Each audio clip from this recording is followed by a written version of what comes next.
What is up, Hero Stock Nation? We are coming to you again with another episode from the Roundtable where heroes talk. You're going to notice something a little different today. Me and Tom are doing that little, switcheroo. He is allowing me to sit in the host seat to talk to our guest today. And you've met him before. Very briefly, we had an episode that talked about the National Veterans Creative Arts Competition, and he was one of our guests. Today, we're going to be getting a further dive into Tommy and what he does, what inspires him, what really, kind of keeps him motivated. But first, let me give you just a little bit of a bio on Tommy, okay? Thomas Walk is a medically retired Army veteran. He is a six-time national award-winning poet and spoken word artist. His outstanding vocal work in mental health and advocacy earned him a Telly Award and an Emmy nomination. He currently runs a one-of-a-kind peer support workshop at his local VA. The workshop was launched as a concept first in November of 2024 and then became a permanent bi-weekly workshop January 2025. There are currently plans to extend and expand with the VA alongside of plans to launch both a for-profit and nonprofit extension of mental health through art. Please help me welcome Thomas Walk. Tommy, welcome to the show again, brother. Hey, bro, it's great to be here, man. It's always crazy to hear that kind of stuff read. Like, it's sometimes I forget, I know you struggle with your memory too, like sometimes I forget and then it's all just thrown at me in a package and I'm like, oh, that's awesome, Yeah, holy smokes, that sounds really cool. man. I gotta tell you, when we first jumped on here, we are getting everything kind of set, and kind of in the green room a little bit. I saw you were all bundled up. How cold is it where you are right now? I don't even know, man. I just don't like the cold. It's only like 30. Yeah, it's like in the 40s. It's nothing compared to you, dude. Well, we had 72 today, brother. What? 72. Yeah, In the weather's a little Nebraska? weird. Weather's a little weird in Nebraska. Um, Boy. it's gonna be around this for I would say the next few days, and then it's gonna drop, and then I'll be bundled up too. Yeah, man. I You're have gonna have to, my awesome little hat with the flaps and stuff on it, buddy. yeah, you're Here's gonna have to grow yourself a little face jacket. I had to actually shave yesterday, want to look professional for my workshop. Oh, come on now. Yeah, yeah. Well, Tommy, let's just jump right into it, bud. It's good to see you. I always enjoy talking to you. What's been going on very recently? Like, kind of fill us in. What's happened from when we spoke about the National Veterans Creative Arts Festival up to now? Well, a really big thing that's happened. So I was accepted into a program here in Michigan, called the Michigan's Veterans Entrepreneurial Program. And so I'm currently in I want to say it's 14 weeks total. I'm in a program that's teaching me how to build a business plan from the ground up and expand my way of thinking and teaching me aspects that I wasn't paying attention to. And ultimately it ends up on December 15th. I'll be given a 3-minute pitch followed by 2 minutes of questions by the judging panel to award potential startup money to get mental health through art moving forward a little bit better. Oh, that's awesome. So when does this start? I'm in it. I've In been it right now. yeah, I've been in it for what I'd say about I think we just finished up week 6. Okay. Next Monday night will be week 7. It's from 6 to 9 p.m. Every Monday night. That's And it's awesome, been an brother. awesome learning experience, man. Like blew my mind, broadened my horizons. Ultimately I was like, I want to just save the world, right? But I really needed to break that down.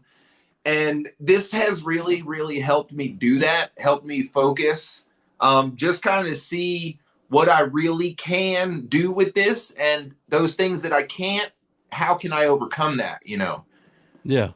So You know? you'd say that this has kind of helped like, get a little more energy towards what we talked about in your bio. And I know we'll go into kind of each one of those topics when it comes to like the ideas of expanding and moving to like a for-profit and a non-profit. Right. It helps really push that stuff through, mental mental health, therapy through the creative arts. Right. Um, but let's back up real quick. We told them we're going to give you a deep dive into you, so we're going to go a little deeper, and we're going to go back to you in the army. All right, Oh tell boy. us why did you join the army, and what did you do?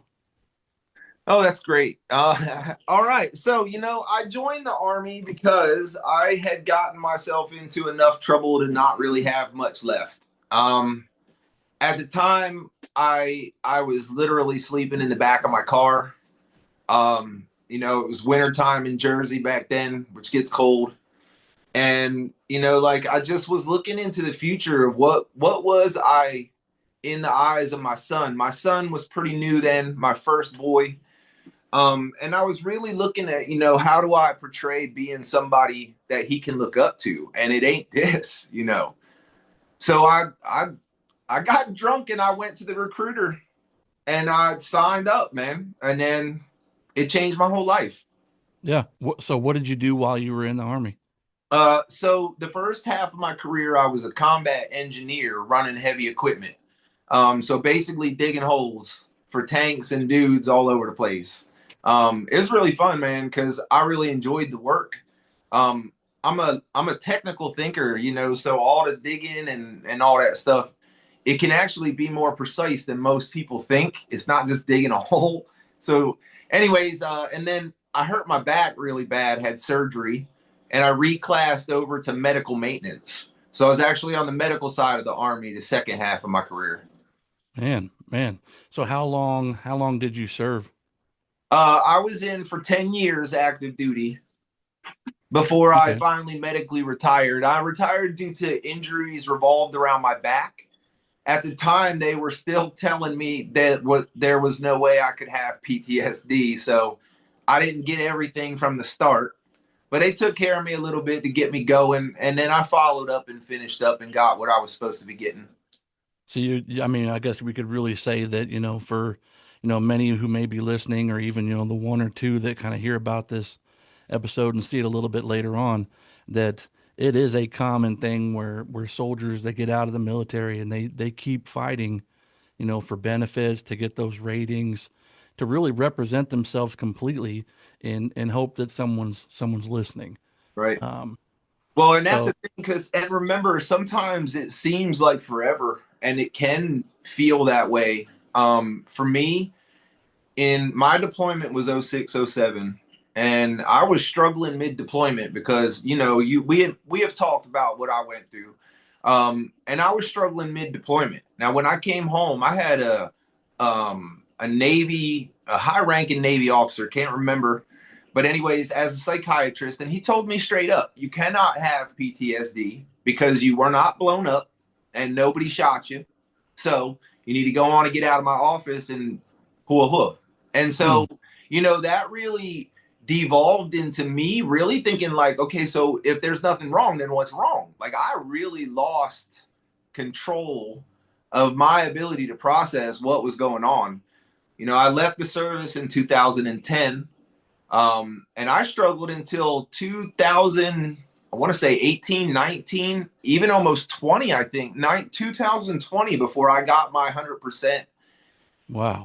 Yeah, yeah, Well, I know there's been a few veterans that I have talked to that they say when they got out, they didn't feel like they had deserved benefits from the VA, and I think that the kind of interaction that you're talking about really kind of helps shape the stigma that, well, if you didn't come back blown up, missing a limb, or have a bullet hole somewhere, right. then you're fine. You're still fully mission capable, and just go be the weapon that we want you to be. And see, it's And a hard thing to process because you're not wrong. So I leave thinking, okay, so if nothing's wrong, then what's the deal? And clearly, if I don't have PTSD, there's definitely guys worse off than me. So what right do I have to even? I mean, it was years before I started that process because of my own stubbornness.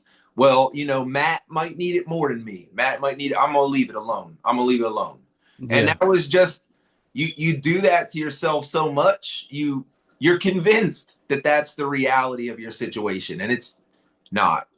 Now, on the other side of that coin, would you say that you feel like persevering over the challenges that you've faced over these last few years, um, that in a way is helping you reshape, helping you kind of cancel out that stigma where you're able to talk to veterans or you're able to talk to people and say, no, no, you are right. You do deserve these things. It's there for you, and kind of help just break that stigma for them. Yeah, yeah. I mean, I always let them know that they're worth everything that they don't think they're entitled to. But my work is very much more focused on the message that at a certain point you got to do a little bit of inside work. You've really got to like take a look at what's going on. You've really got to open up and communicate. My message is a little bit of a different angle. But yes, I Yeah. always tell those guys if they ask me, I do my best to guide them in the right direction. Like, bro, you're so much more. You're worth so much more than you realize, and Yeah. and we devalue ourselves so commonly. Oh yeah. I mean, Um, I know you probably fit in that same boat where, I mean, I strongly believe that nobody can say anything about me that I haven't already said about myself. you, Like if you want to look at the number one catalyst, all the negative things that I've ever heard, a lot of that stuff comes from myself. yeah, So yeah, that inside work, that willingness, that drive to, if there's gonna be change, I have to be the catalyst that brings in that change that right, allows, like you've said before, your possibilities are infinite, right? absolutely. So you become that change. And that motto that you love so much, man, that I came do love from it. I do love it. and it comes from such a real place. You and I have talked in depth. I really was trying to commit suicide. I was driving drunk. I was drinking until I couldn't walk and then driving drunk with the expectation to not make it home. I Hmm. wanted my I wanted my problem to seem like an accident so I didn't hurt as many people as badly, right? So Yeah. all that, and that's a hard thing to get through, but our possibilities are infinite comes from look at where I'm at now, Matt. Yeah. And the reality is had I succeeded, I would not be here. I tried, Yeah. you know, and now I've got my daughter who's awesome, the She's olive that's adorable too, man. running around here Adorable. terrorizing my house, dog. Ain't nobody around here slept right in months, but look, that comes with a smile on my face, that even that in and of itself, man, there was a time I couldn't find that, you know, Yeah. Yeah. and it's hard to say, but the truth is, no matter how dark it is, people that are listening, man, no matter how dark it is, no matter how hard it is, you are so much stronger than you really realize that you are. You got to hold on. You got Absolutely. Absolutely. I agree. I 100%, man, that, you know, if there's still a fight, well then stay in the fight. hell You yeah. know. Yep. Um let's do this real quick. I want to talk, so we're talking about your military service and your experiences. Uh what is one well, I won't limit it to one. What are some of your fondest memories of serving in the military?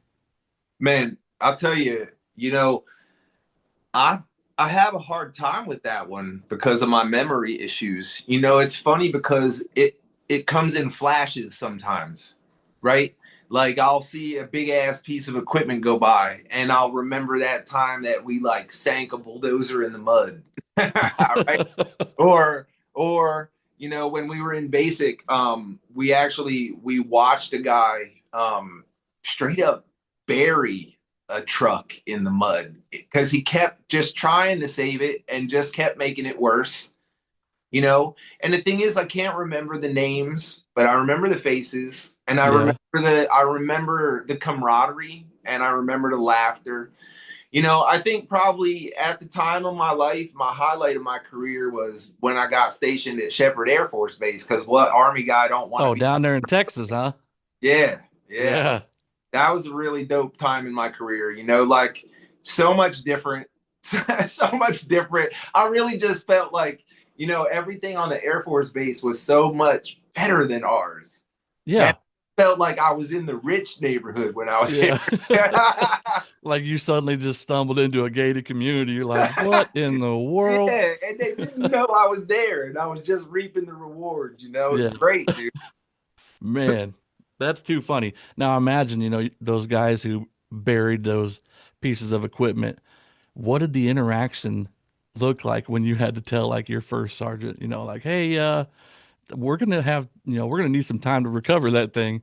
Dude, I'll tell you, like those things were always funny because there was obviously an air of irritation, but we were in training, dude.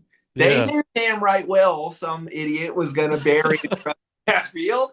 They put him out there to bury that truck because here's what happened. You know how that works, Matt. They turned right around and all the recovery shit was right around the corner. Like they knew what they were doing, dude. They So then brought they it. did Yeah. they did a whole demo on recovery operations, right? And it's like, man, you set that little dude up for failure. It makes me wonder if like your first sergeants and your sergeant first class, your platoon sergeants and whatnot, if they kind of tap each other on the shoulder, like just watch them real quick, just watch them, you know? Well, fun fact, I was lucky enough for a while. I did get to turn around and I was one of the instructors in the course I went through. Yes. Yes, we do. Nice. Yes, we do. We're taking bets. Okay, yeah, I bet it's that one. Absolutely, bro. And it's crazy some of those instructors how dead on they are. They read those soldiers so well. They're like, "Nope, that's the one that's going to do this. That's the one that's going to do that." And watch, go ask that guy to get some grid squares. Guarantees he goes. Yeah. Bet, Go. you know. There's the one that's gonna ask for blinker fluid, you know? Crazy, crazy, man. I remember so many. I remember, basic training because I have a brain injury, so there's some things that I just don't remember. Right. But there's those key things that happen in basic training where you're like, I'm never gonna forget that. Uh, and of course Dude, like we, 0 day. I will never remember. Look, 0 day. I'm going to never forget this chain of events. When I first got to the thing, before 0 day happened, they're checking you in, they're giving you 1,000 shots, jacking you up, right? There was this. I didn't know he was a drill instructor at the time. I really was unprepared. He was dirty eyeing me, man, and I was giving him the stink eye the whole time. Like I was really like starting like a yeah, communication like yeah, process. challenge accepted. Yeah, Can let's you? go. As it turns out, I find out he didn't even belong to the unit I got assigned to, but on 0 day, he was there.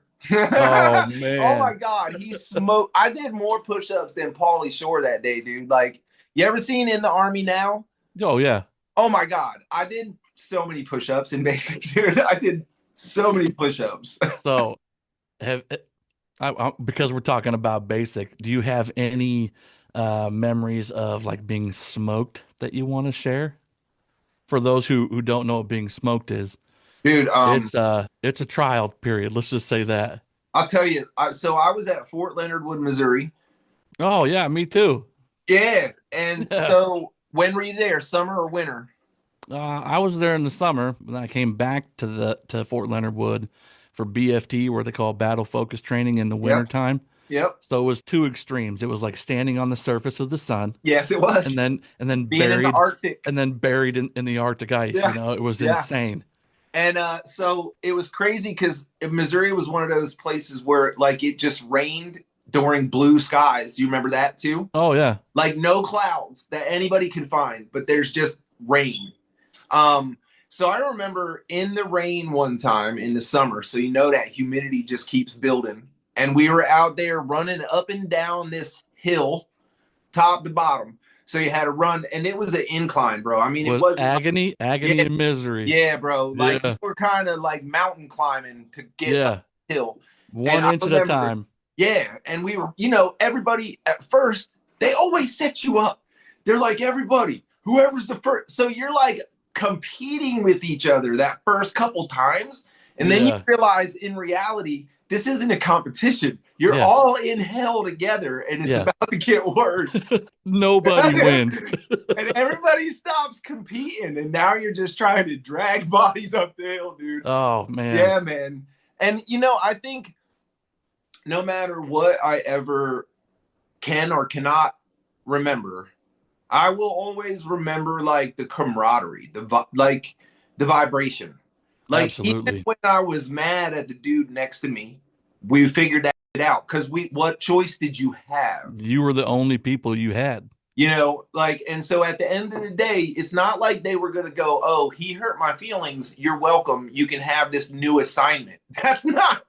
That No, didn't no. happen, dude. Yeah. Like, so, that I will never forget. And I think that's part of what made it so hard leaving the military.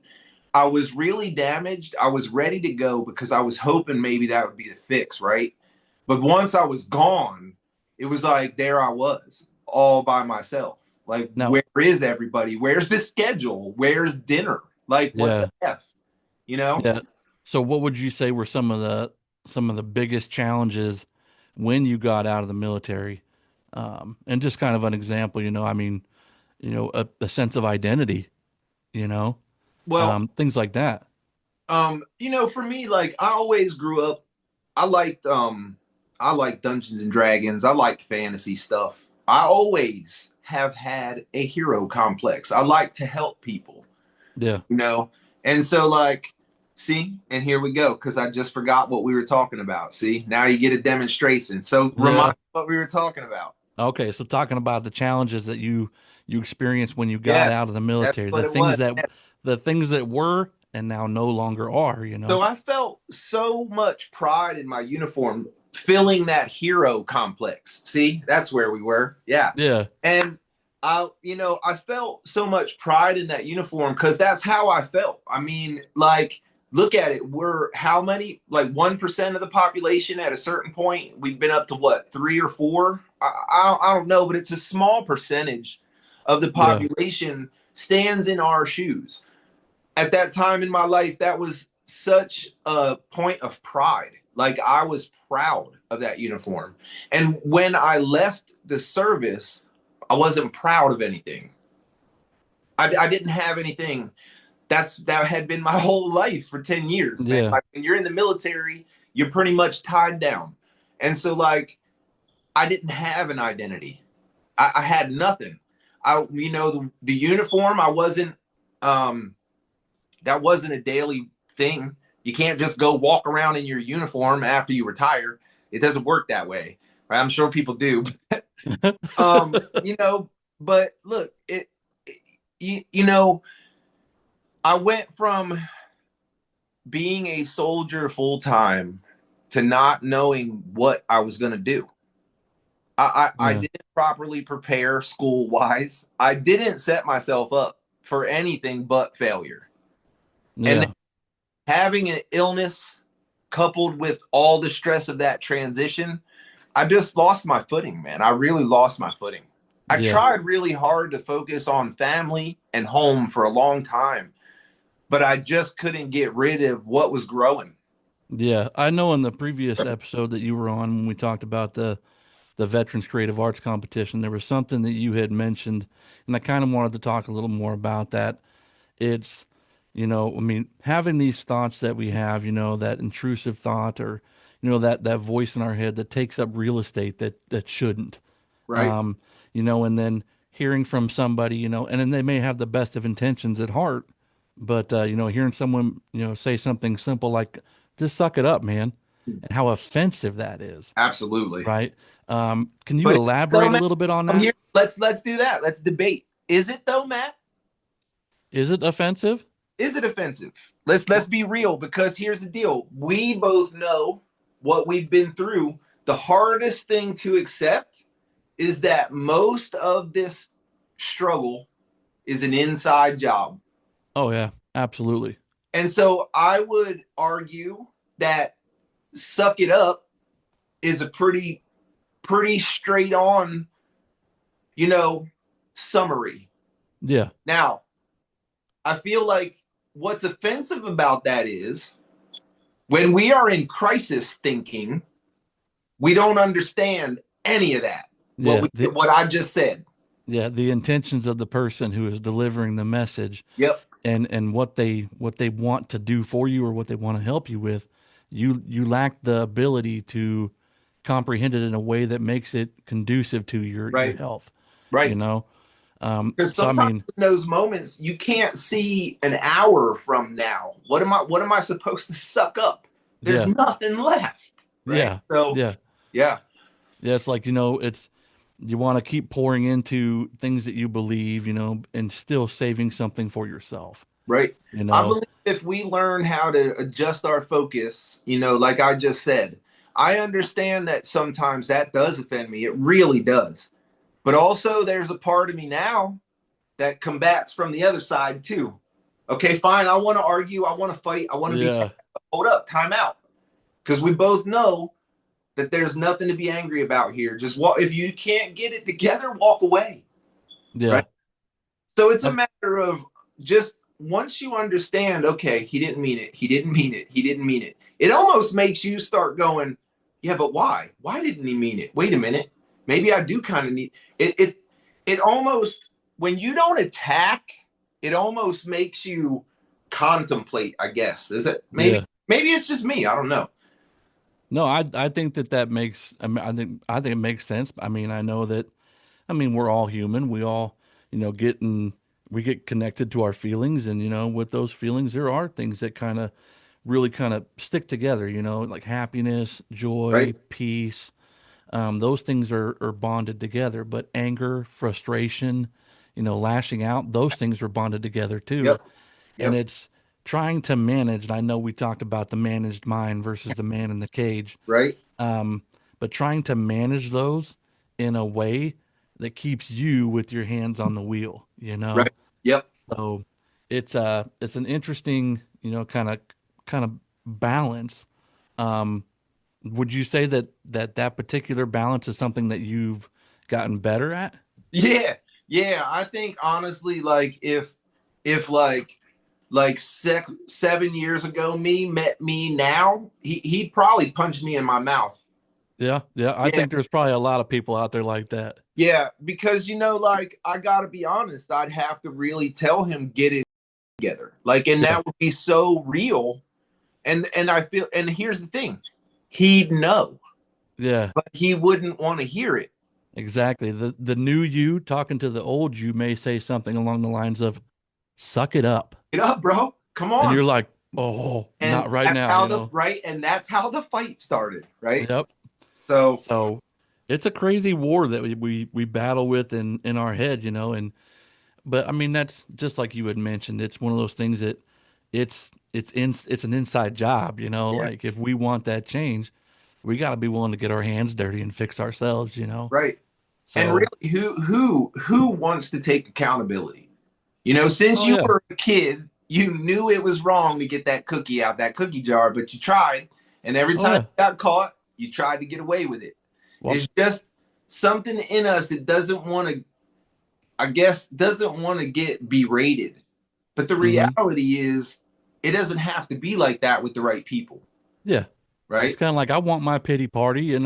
Right, You want to be able to go, well, what about me? right, Um, and then the big picture is you take that time that you have, and where it's kind of like a quiet contemplation where you're really kind of thinking in more completeness, if that makes sense, instead of viewing something from only one perspective. It's looking at the other side of the coin, right. Well, and I'm a big Marvel fan, right? So, there's in the original Avengers movie, right? Mark Ruffalo, the Hulk. yeah. He says, what's he say? Eh, The oh secret yeah, is always angry, right? yeah, I mean, at a certain point, that's kind of almost the reality of it. You become exactly what you're fighting in order to fight it better, and then you change, absolutely. you know? Um, because I turned that rage on myself a lot for a long time, right? I don't do that anymore. But it was all a process because for a while it was either you or me.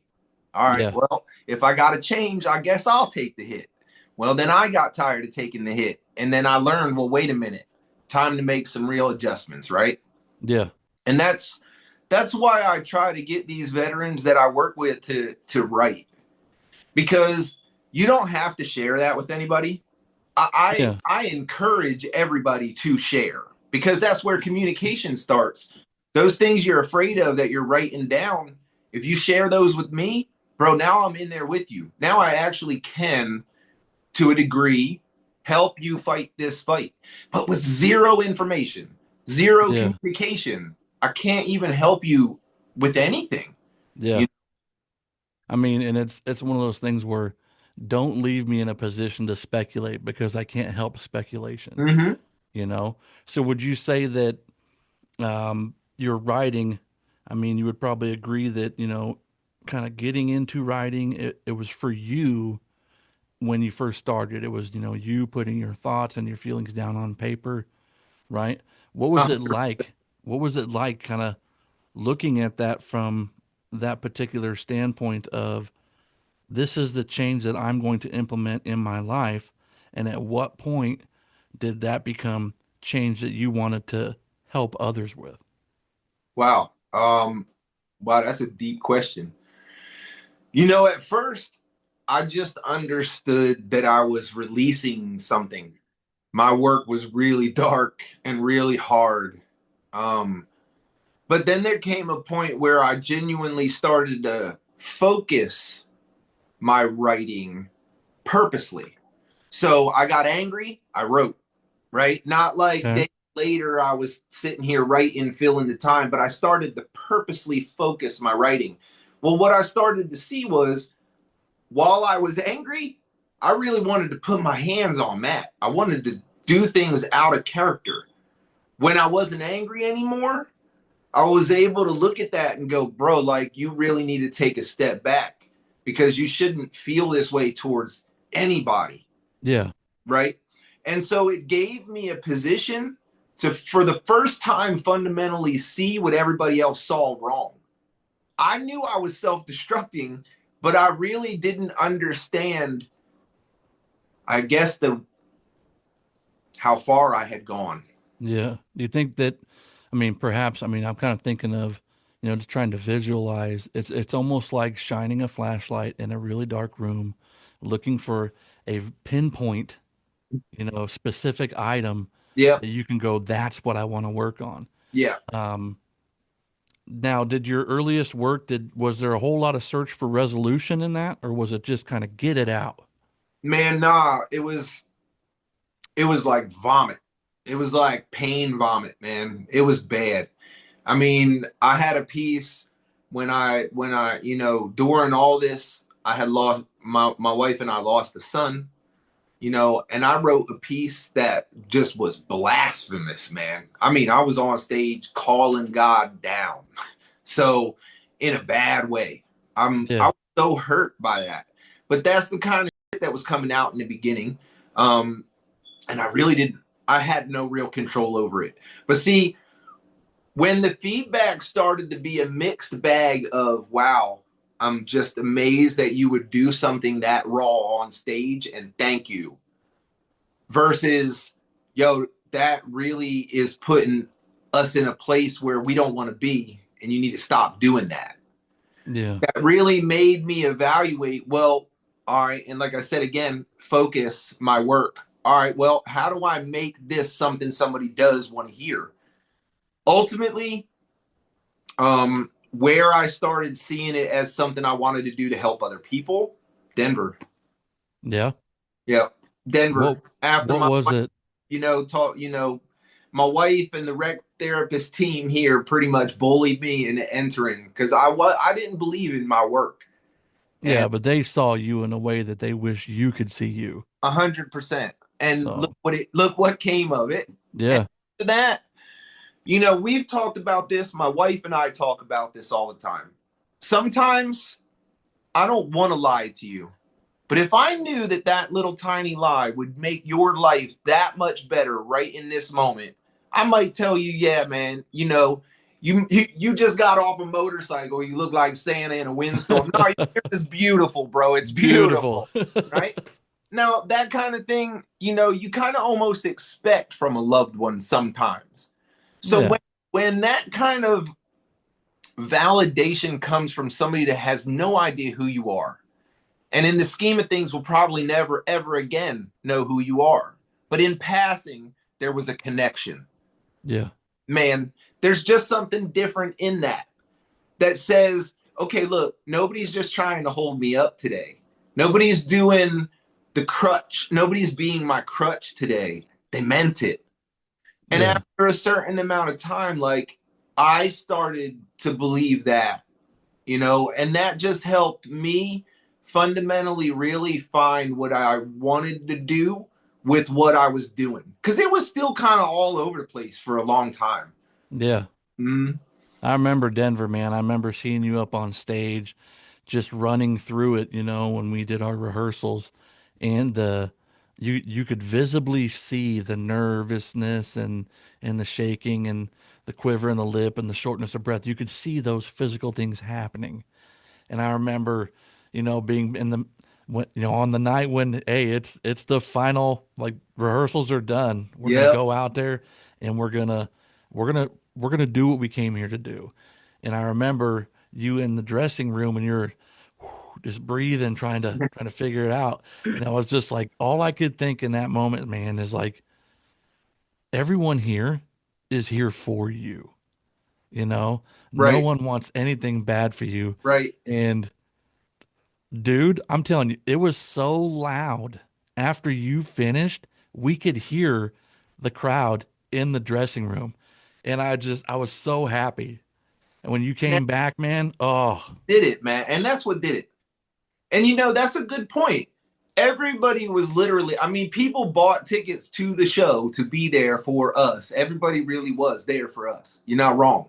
But yeah, that is a good example of this illness. I yeah, didn't hear any of that. I didn't know any of that. In yeah, that moment, I was climbing Mount Everest and I yeah, was out of oxygen in my tanks and I was in muscle fatigue and I was going down, dude. But that's what I'm saying. For me, every time I hit that moment, but also move forward, I win and I prove myself more well.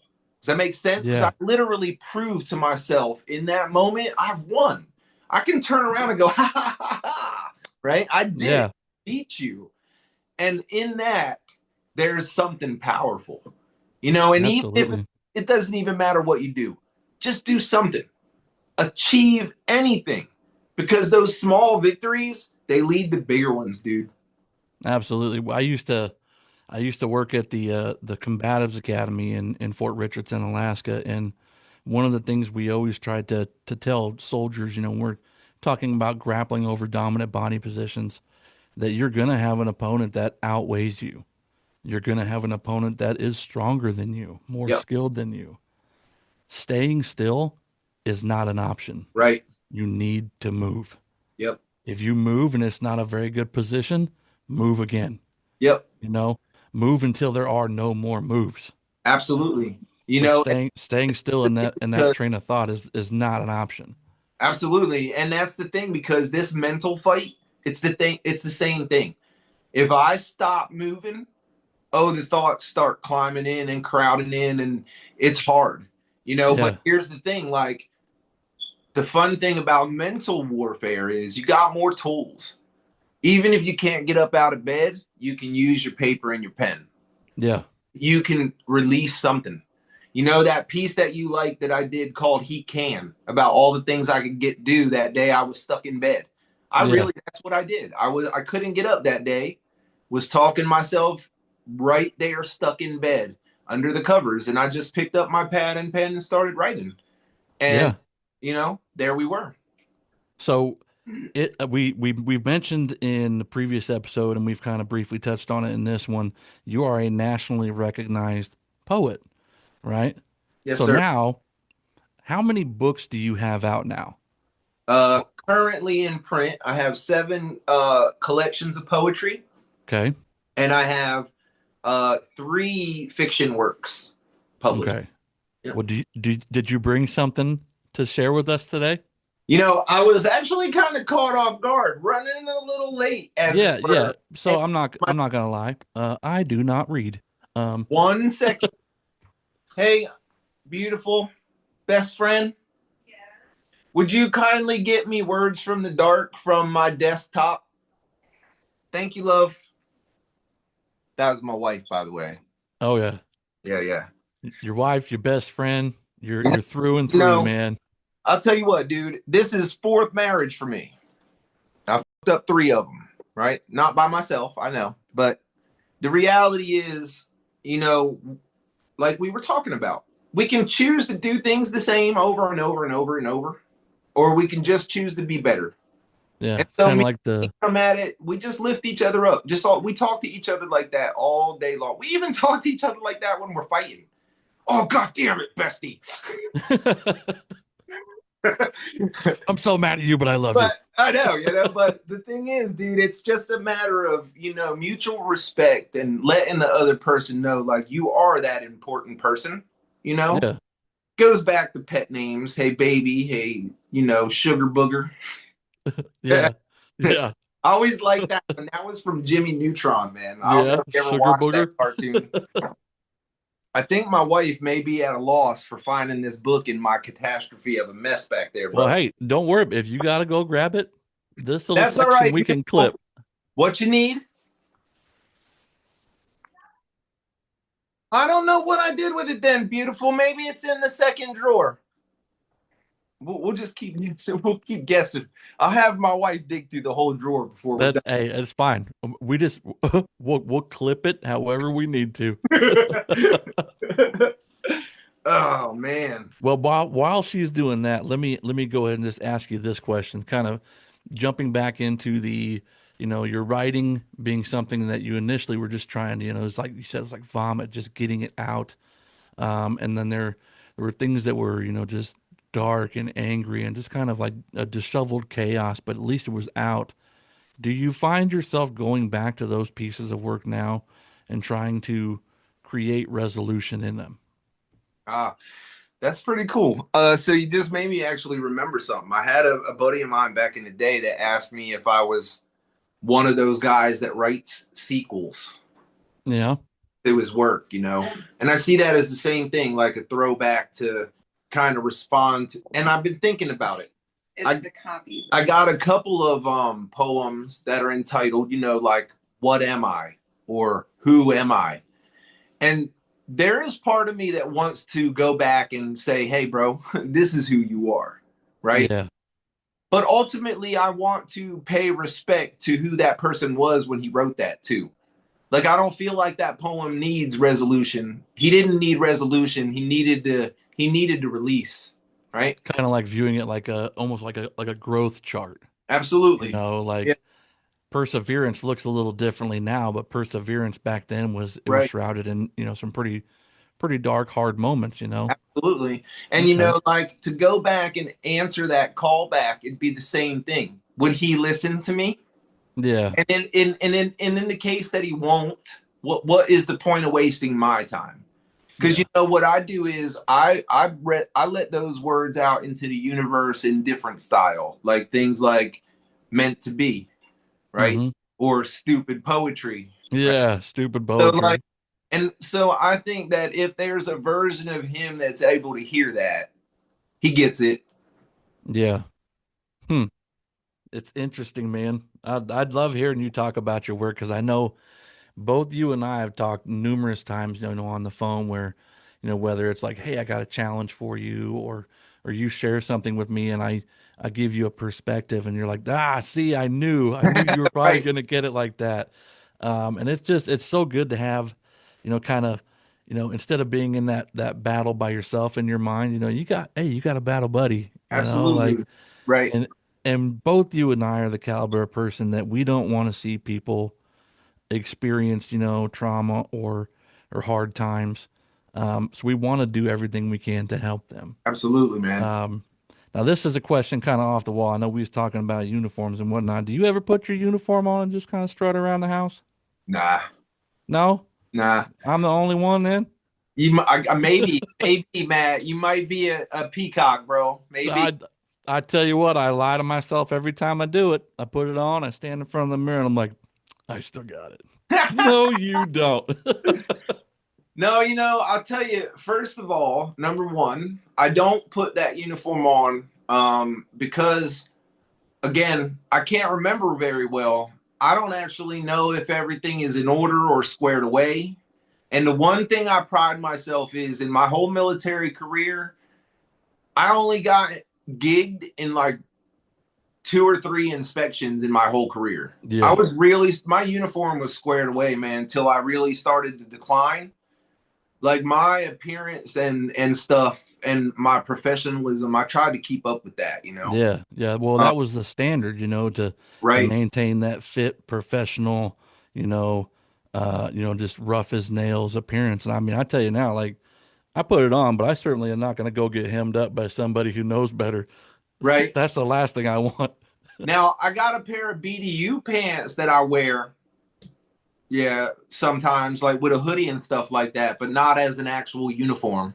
I will admit I did wear it out in public once. It was to a costume party and my nephews were around and so I wanted to dress up like soldier That's again and I awesome. I have my my camos on and I went over. They're just like, "Oh, you look so cool." But I'm gonna tell you what, I was also 30 pounds heavier. I Yeah, there was some issues with the trim appearance, you know what I mean? bet, I bet. But hey, you know, that just means you're happy, right? Oh yeah, absolutely. Yeah, brother. So what do you think? Do we have a piece of literature you want to share with us Well, from so um so yeah, you know, I don't actually have any real copies around. This is the author copy, so it's got like a do not sell band on it. Um did you have anything in mind? No, no, I want you to read what kind of speaks to you. Well, so you keep going back to the way the past was, you know, and you know, there's a lot of profanity in some of this old stuff, buddy. Are you ready for that?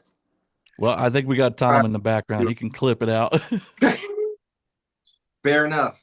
All right, so now if he gets on and watches, I got a buddy of mine, Mr. Blank, really liked this poem when he first read it back in the day. I'm gonna go ahead and read this to you, but Okay, be give us the prepared. title. Give us the title and maybe kind of speak on where you were when it was created. All right. So in my head, I was really just screaming at everybody that kept telling me that they understood. You Okay. ever, you ever in you know when you're not doing so well, you ever have a civilian tell you that they get it? Hey man, I get it. I totally understand.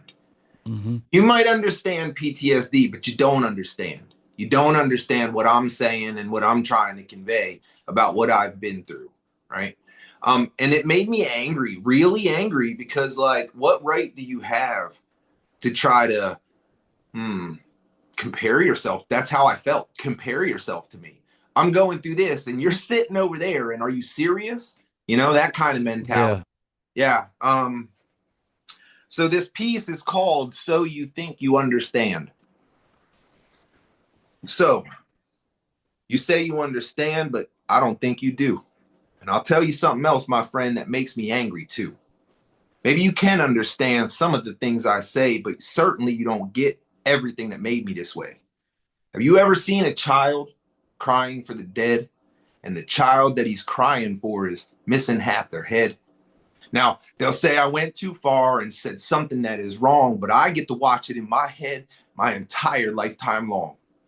Those children are replaced by mine when I drift away for snores. I always watch them dying. Those Z's for me, they're chores. Have people ever shot at you, but not just with a toy? Then you go and turn around and the gunman's just a boy. I was almost blown up once, survived by a literal inch. If I'd stumbled my way around that night, I wouldn't have needed a pinch. See, I would have been dead, just pretending to be asleep. And some days I still long for that so my dark thoughts can't creep. Once I worked nearby a ward where they saved people like you, but there were dead bodies everywhere. Men, women, and children too.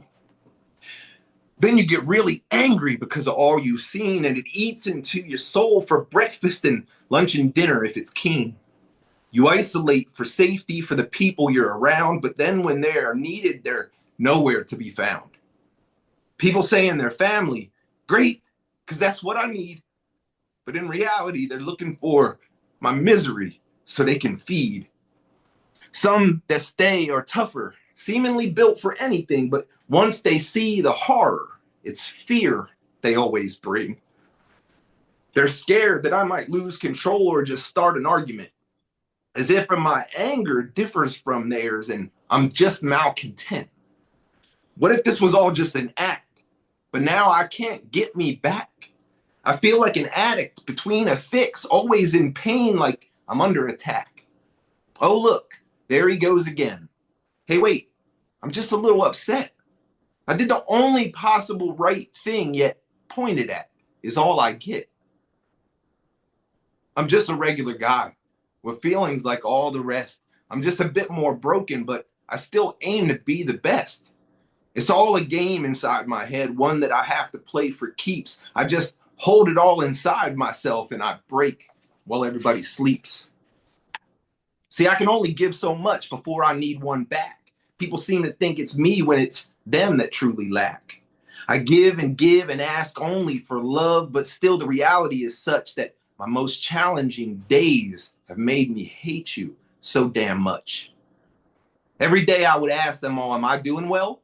And they'd look at me and they'd smile at me, and lies were all they would tell. You said that you would help fight off all this hate, but in the end, you helped yourself and you just helped seal my fate. You said you fucking understood. You said I could miss a beat. And now I'm standing here all alone, just wallowing in defeat. But wait, I remind myself, as I have done before, I knew deep down you didn't, and now I know it more. Let me buckle up my belt and tie these shoes real tight.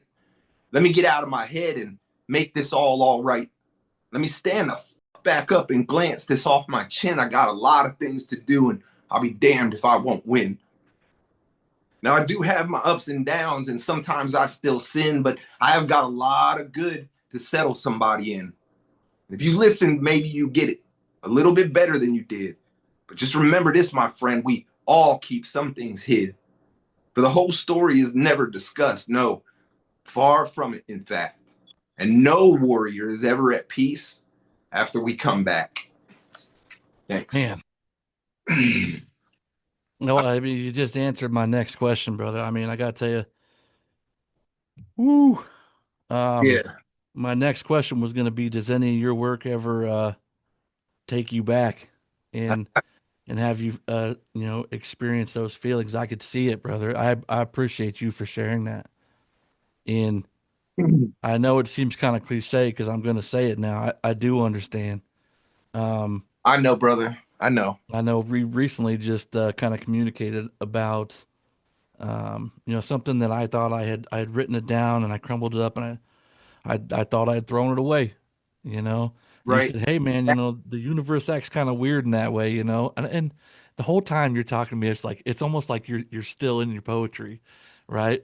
And so I'm getting motivated, and I'm thinking, "No, well, maybe Tommy's right. You know, maybe I should pick up a pen and paper tonight, you know." And then I did, and it was so hard after writing it all down to say it out loud, Yeah, man. you know.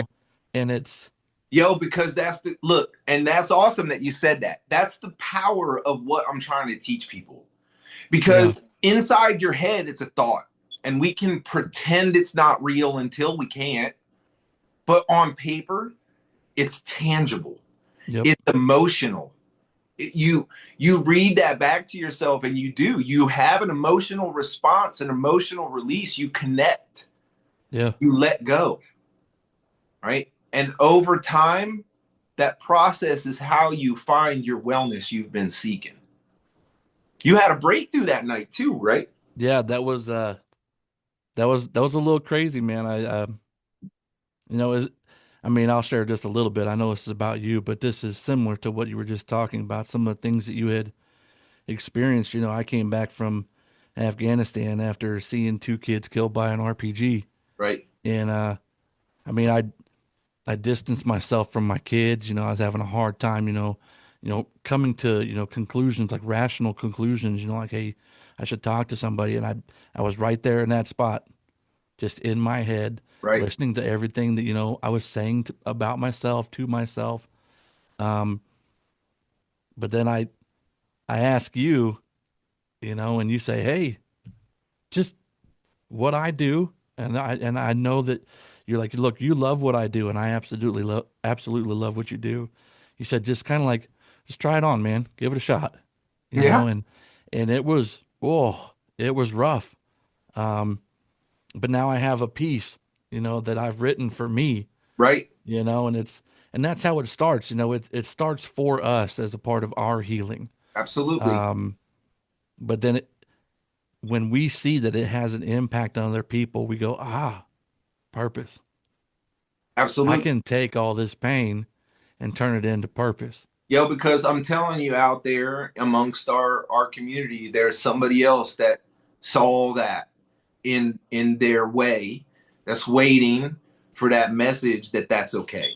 Yeah. And the thing about it is, like, you could clearly see the emotional response from me reading, but the difference being is I also can process through that now. Yeah. There was a time I could barely read that, let alone compose myself and have a conversation, right? So, you know, oh, like I said, that's the process.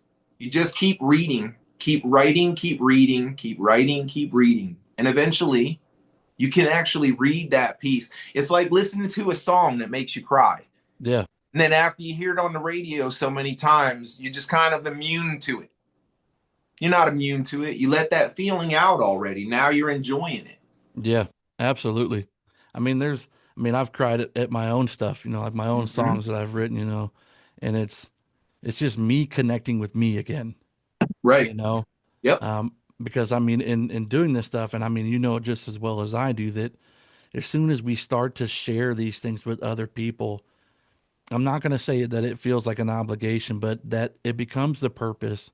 And we're so focused on that purpose, like, let me impact one. That's the Yeah. goal, just Yep. one. Yep. And then when we do, we're like, okay, now give me another one, Right. Absolutely. you Line know, up.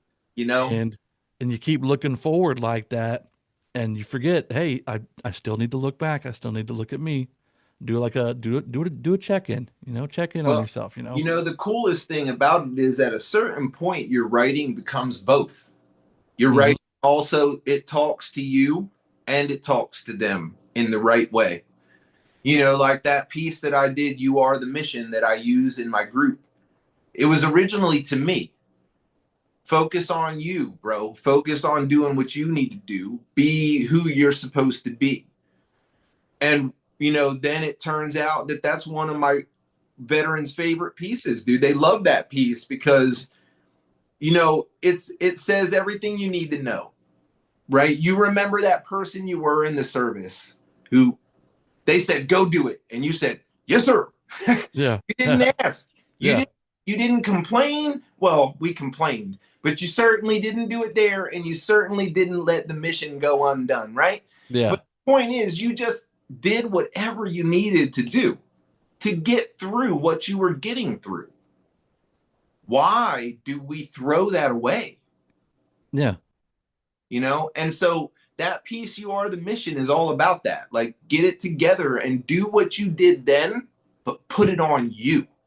Yeah. Put that tenacity into finding you. And I'm saying after that, your wellness will follow. Now, do you have that piece available? I'm sorry, what? You are The the mission. You Are the Mission, right? Because I would love if, because we've mentioned it, the You Are the Mission, and we've mentioned your group. Let's talk a little bit about how this concept, or how it came from a concept to a permanent bi-weekly thing with the VA. Kind of walk me through that. How did that start? And what happened, kind of immediately following, that initial idea. So I had a brief interaction with one of the rec therapy facilitators at the Battle Creek VA during the public showing of the Veterans Creative Arts Festival show, the winners showing, or their gallery showing. Anyway, Okay. so everybody was there checking out the art submissions that we had put in and all that. I had a conversation about this with my friend Katie, who's been my co-host for almost a year, and is now stepping away to free up her nights a little more for the new addition to the household. She just had a little dude. Yeah, he's awesome. But anyway, through the chaotic that was coming out of my mouth at the time about how I was going to turn the world upside down with art that I had no real idea how. Yeah. There was just something in that conversation that Katie heard that put her little mind to work. And after a while, I honestly just kind of thought in one ear, out the other, here we go again. And she hit me back and was like, were you serious? And do you really want to do this? And what were we talking about? Like, how would we do it? And so I put together a concept idea and I said, well, how about we do these pieces? Because, this reason, this reason, and this reason, and this reason. And then, see what happens. So November 2024, she gave me my shot. And I actually work directly in inpatient mental health, right? So it's those folks that were really struggling, have now finally asked for help. They're not in a great place. And for me, I find that really fascinating because it's a perfect display of the reality of what I do. I walk in that room and those veterans are kind of there simply just to not be wherever they just were. And Yeah. by the end of that group, they're writing, they're talking, they're sharing, they're smiling. I don't get everyone, but Yeah. the transition that happens between, it's awesome, man. And the group itself, it's just I perform for them. I explain what I meant by that piece, talking to myself. What was my intention? What was I doing here? Because I want you to understand what the hell I'm saying. It's not Yeah. writing your feelings. That's broad. Yeah. So I perform and then I engage them, kind of detail it. Then I give them a hands-on exercise to write their own personal creed. So basically, just lift yourself up. Tell me the great things about you. Tell me who you are, so that in the dark, you got your own light right in your hand, right? Hmm. Um, and that's pretty much the sum of the workshop. We just hang out, we talk, and I demonstrate what this really is, in hopes that they will take that and find a use for that for themselves. Absolutely. I love it. Yep. So you are the mission. You mentioned you are the mission. Let's Yep. if you got it with you, let's share it with our listeners. Because I mean these things that you're talking about, these are not things that are just solely for veterans. Well, now, The so you are the mission is a tough one for you right now because I don't have. I sent you a link. Do you have the link that I sent you? mm, I actually sent you a special version of "You Are the Mission" for your listeners. That is is. right here. Do you got access to that SoundCloud link? Can you play that song from your end? That I do not have. Do you have just the words? I can make the words work, but I got to play with it because the song and the poem are not the same. Okay. Um, Well, let's do this. Let's go ahead and capture the poem, and then we'll go to that link, right? Because this is pre-recorded, we can just snip that in and put that in this place. I'm pretty sure I can edit this for you so that it's squared away. All right, Okay, ready? hit it. You are the mission. As soldiers, it was ingrained in us to always put the mission first and to never leave anyone behind. But I implore you to recognize our battlefield has been redefined and the rules are not the same anymore. As a veteran, the only thing that comes first is you. You must endure and learn from what you've been through. You must rise above to be that person you never believed that you could be, but were proven that you can. Look, you remember that version of you who never asked why because it was all a part of the mission? Well, acknowledge that version of you and stop asking why because now you are the mission. Some of you that are listening might not understand the message I bring, so let me make it simple. If you take the pain and hurt that you feel, pack it up carefully and deliver it real, you will affect many more lives and you'll come to find that this is what drives you to want to be here. See, you were shaped and molded for one thing, and although you've monstrously misdefined it, that one and only thing was helping when and where you were needed. Whatever you did to get to this moment, all that is required is for you to own it. Because every hurdle and pitfall along the way brought you to be right here today. So I ask you to trust and take my example and just give yourself and your community a sample of what it feels like for you to be a hero again by sharing the path that led you through what you see as your own sin. And like Jesus, who opened up humanity's eyes to see, you can be a savior to others like you and me.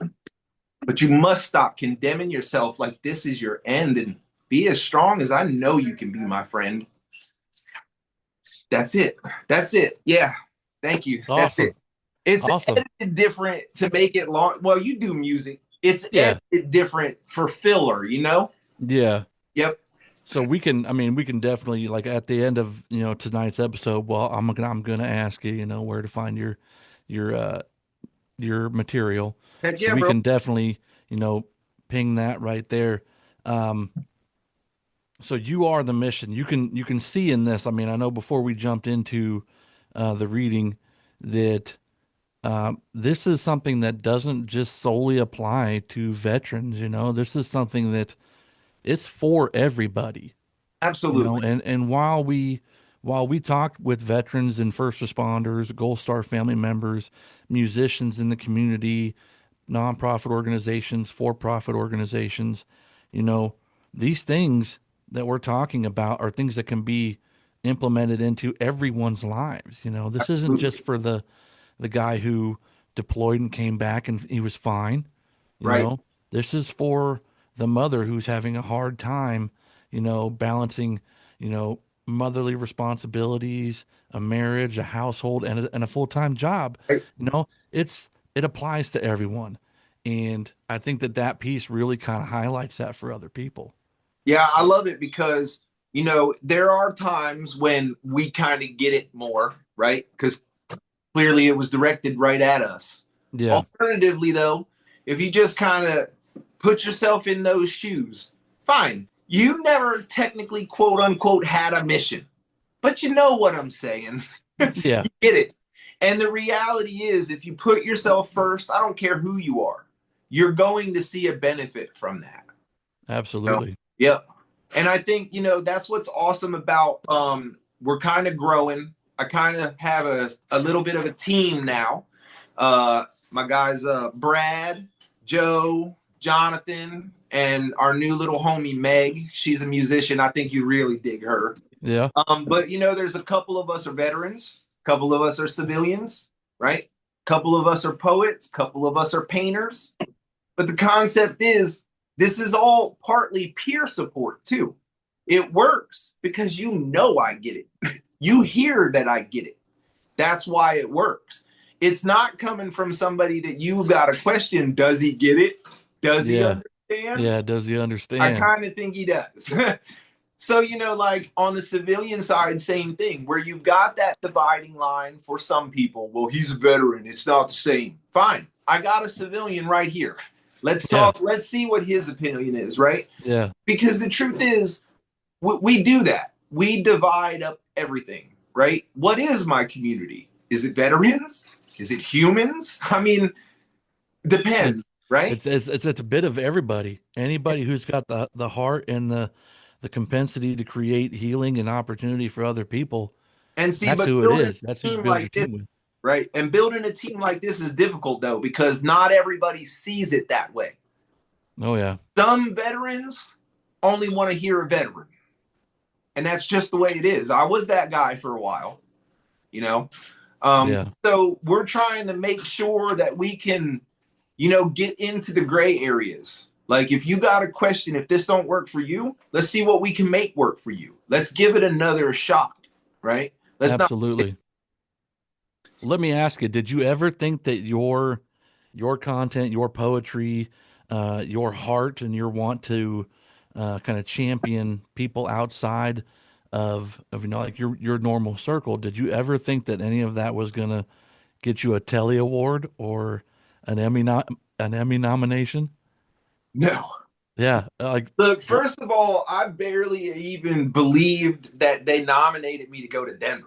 I mean, like all the way up until I actually got on that flight, I was waiting for somebody to pop out and be like, "Psych, we gotcha. got you.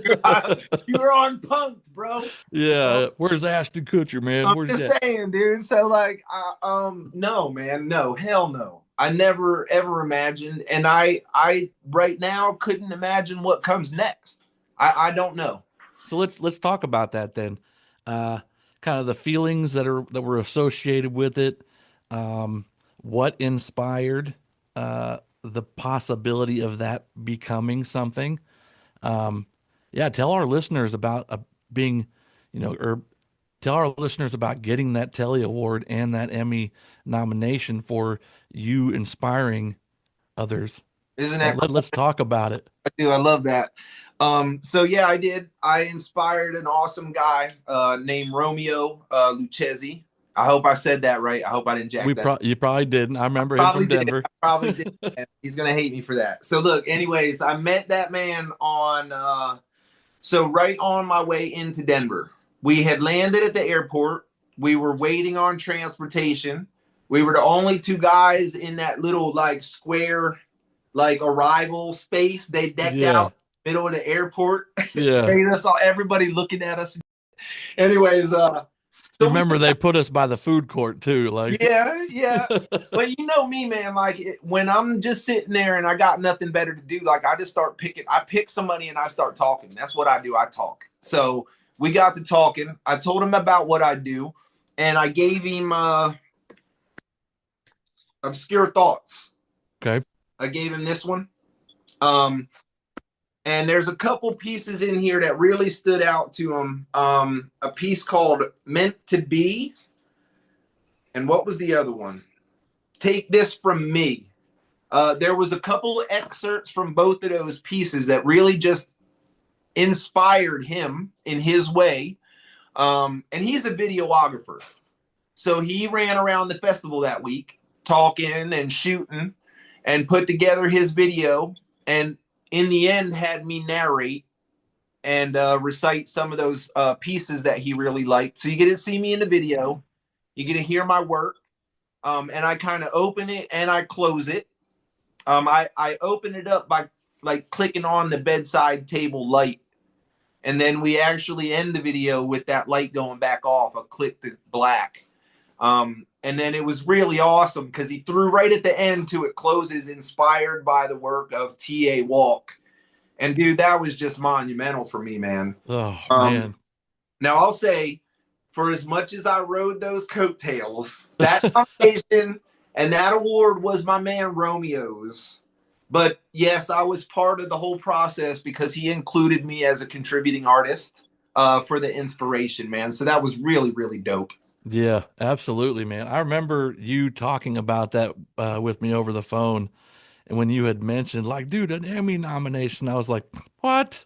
Yeah, No I went way. to Emmys, bro. Like Yeah, I had to actually go to the store and buy a suit. I yeah. haven't done that in years, bro. I remember seeing pictures of you and Romeo in your suits, man. You guys looked sharp too. Dude, I'll tell you what, my wife was dressed to the nines, bro. She was banging that night. Did you see pictures of D? Wow, you should. And don't be looking at my wife too long though, because What? Come on, man. Like, that's not even a thought. yeah, but for You real, that was crazy. hot in that red dress she picked out. Oh my god, for real. Okay, we'll cut that part out. Yeah, We'll leave that for you and her. cut all that out. Yeah. But So, you can see that picture on my website though. oh yeah, man, you guys were dressed. You all looked sharp, man.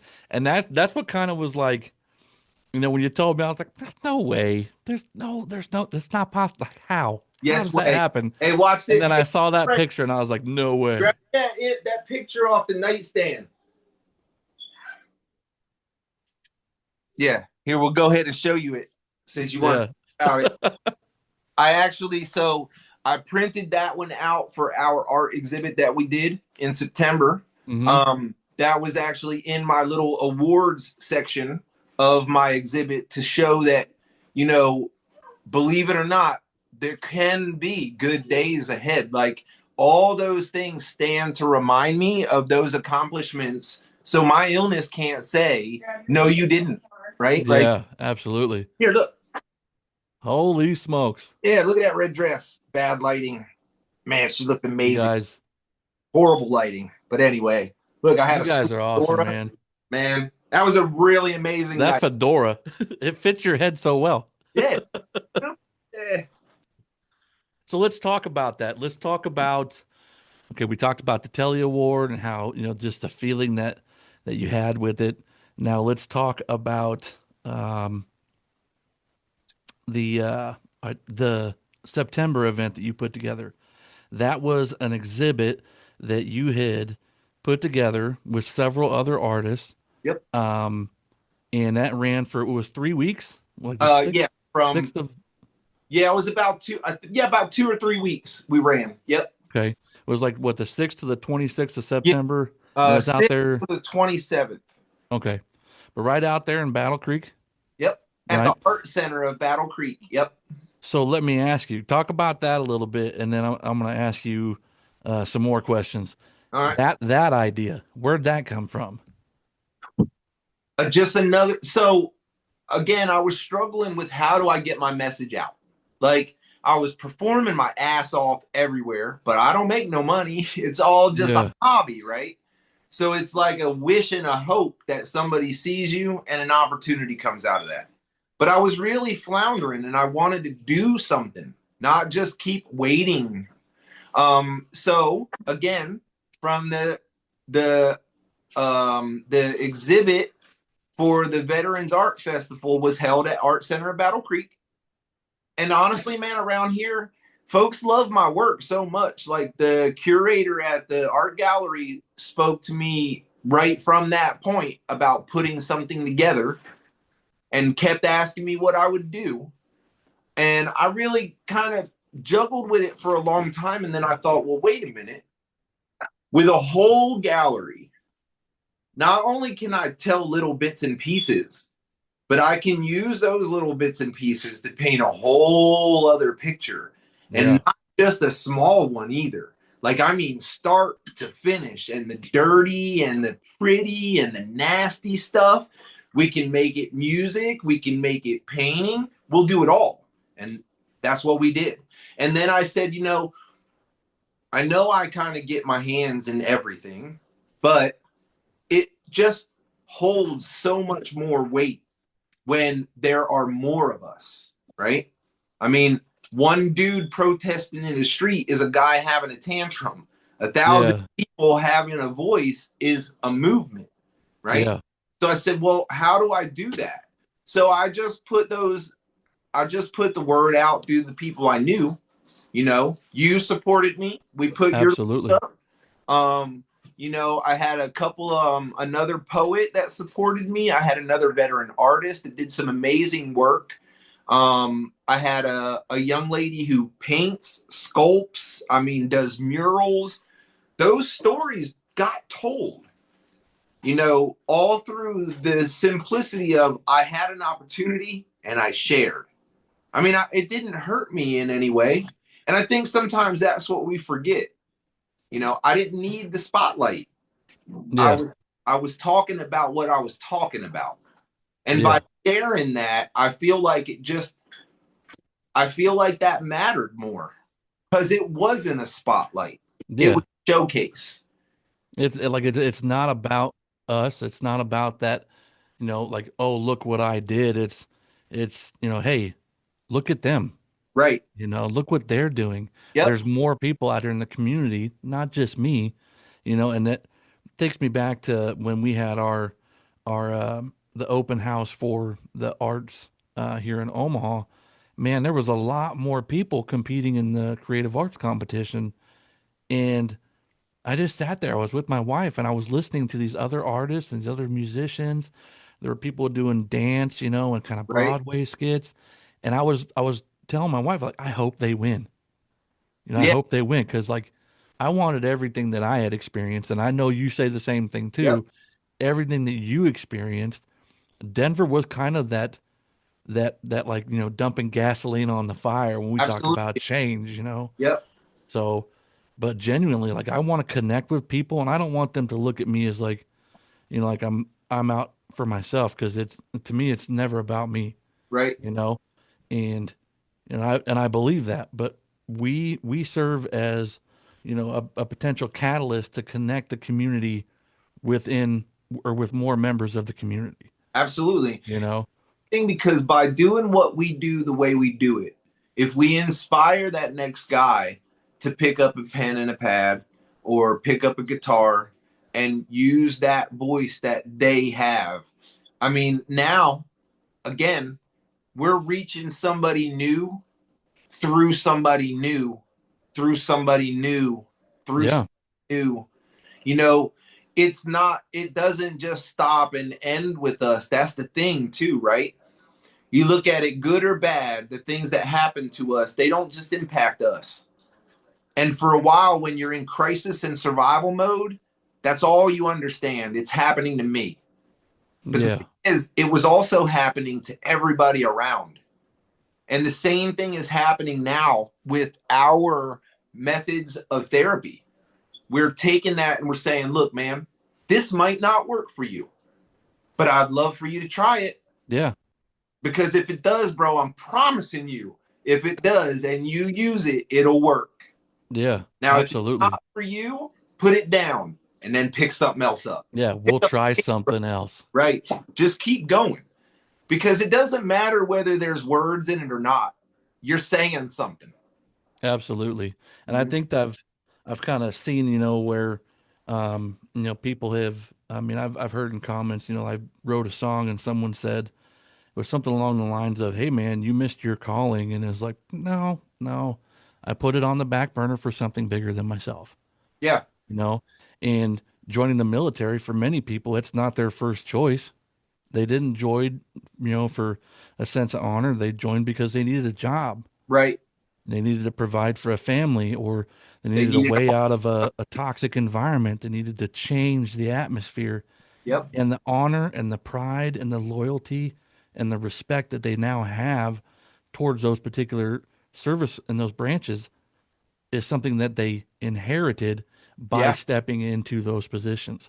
And so, I mean, yeah, for me, like, I just needed a job, man. I was a Yeah. nobody. I had a, a new family, and the honor and the loyalty and the respect and the this everything that I love about the military now, it didn't start that way. It Right. became that, Yep. you know. And so for anybody out there, I mean, I know we agree that, you have something to offer, you know. And I know, like, what did I say earlier when you were like, "Hey man, I'm nervous about tonight," and I said, maybe it's time to give those intrusive thoughts, give them an eviction notice, You know, you know. and that's the thing, because like, and see, here we are back to this. It's okay for you to say that to me, Yeah. Yeah. but you better watch it because that ain't Yeah. in. No, but you're not wrong, man. Like, and see, that's the thing because I always like tell people, real talk. I'm needy. I need you to remind me because there's moments I don't remember. It's Yeah. moments I don't believe. And so in those moments when I am struggling, that voice of, it's like you didn't used to be able to run 2 miles when you started, but after somebody started screaming motivationally Yeah. into your ear, man, you kick that shit up another notch. And Yeah. same thing when we lift each other up in private like that. Hey, man, you got this. Keep going. Let go of that. That's kind of sometimes all you need. Because it's almost like, hey, I knew that. I was really just waiting on a second opinion Yeah. because I wasn't sure. So thanks. I know. I mean, I want you to read your somewhat cocky piece, and I'm going to segue into that. I remember just coming from what you've just said. The someone screaming behind you. It came to a point where I got a little cocky. In the military. Doing out there doing brigade runs and whatnot, out there calling cadence, and yeah, I got educated real quick by a sergeant major uh, that certain cadence is not allowed. Don't challenge a sergeant major. Yep. Um, Yep. so, but yeah, there's a sense of that confidence that comes with, like shaping yourself into something better. Right. Um, I and mean, so with that, look, yeah, Eminem's first mixtape probably didn't like look at himself as, a rap god, yeah, right? And then look how he progressed in his career. We all as artists develop that sense of self. I think honestly, most artists seek that through their art. Like they're looking for that self, that sense of self, that definition, that confidence. They want to believe, you know, but it's a matter of finding it. yeah. You know, I'm With learning. that, with that, I want you to read this cocky piece. It's probably one of my favorite pieces. Wait a minute. Look, you know what, man? We are going to have a conversation when this is over. Look, we had all this squared away. Look at I this. know, That I is not in my notes.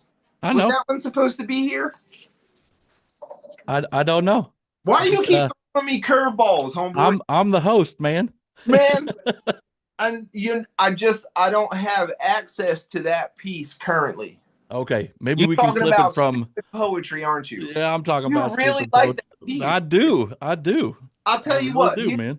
look, since I'm unprepared, what I will do is I will make that a a voice, an audio recording, man, and I'll make sure that goes on SoundCloud. Since you love that piece so much, I I'll do. share that out there. How about I that? do it. I do it. I'll Make I'll it get it, happen, brother. but I can't help you with that one right now.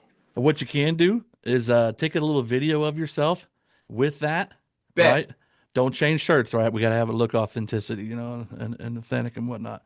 mm, Um, but just read it into the camera, and then bet, we'll just because plug then it you right can in. clip it in, right? Yep, yep. Tom's the technical guru in the background. He's taking notes.